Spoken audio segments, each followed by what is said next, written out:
Everywhere you go, in the city or the country, rock beds are beneath you for thousands of feet. Deep in the beds, heat and pressure turn decaying plants and animals into oil and gas. The oil and gas migrate through porous rocks until they're trapped by impermeable rock barriers. Geologists look for the traps. Exploration companies drill wells into them, searching for oil and gas. Before drilling can begin, division engineers must approve the drilling plans. The plans include the protection of surface and underground environments. During drilling, heavy drilling mud is circulated into the well to control underground pressures. Blowout prevention equipment installed on every wellhead acts as a backup pressure control system.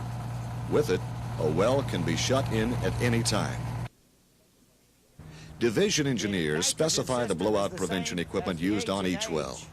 They witness tests to ensure the equipment is in operating order. Good well control training and widespread use of blowout prevention equipment have made California blowouts rare. About 68,000 oil and gas wells were drilled in the state from 1954 through 1980. Only 31 blowouts occurred during this time, with little environmental damage. Drilling oil wells in an urban area is a safe but sometimes noisy task. Therefore, drilling rigs are especially designed to muffle sound. At more permanent locations, drill sites are built to blend in with other structures in the area. About 26 wells will be drilled from this San Fernando Valley site. 77 wells have been drilled from inside this yellow building in Los Angeles.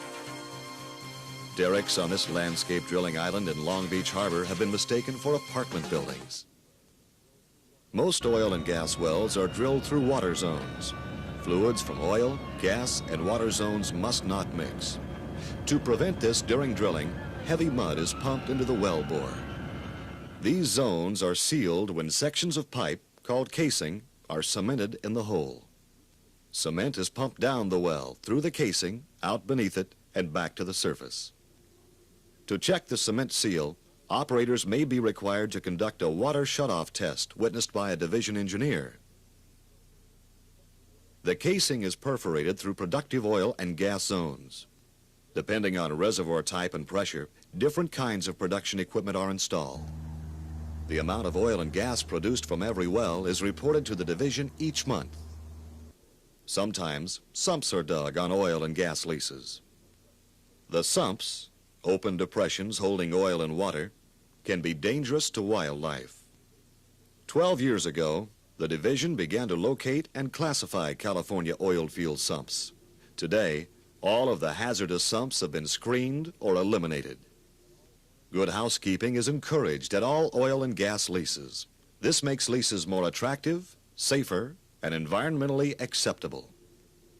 Each year, recipients are chosen for a lease award. Dry holes and wells no longer commercially productive are abandoned. To abandon a well, cement is placed across all oil zones, freshwater, saltwater contact zones, and at the surface. The rest of the well is filled with heavy drilling mud. Before 1915, many California wells were abandoned incorrectly.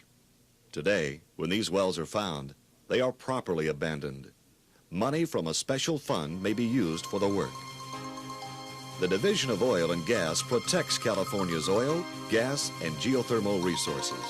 It encourages the wise development of these natural resources through good conservation and engineering practices.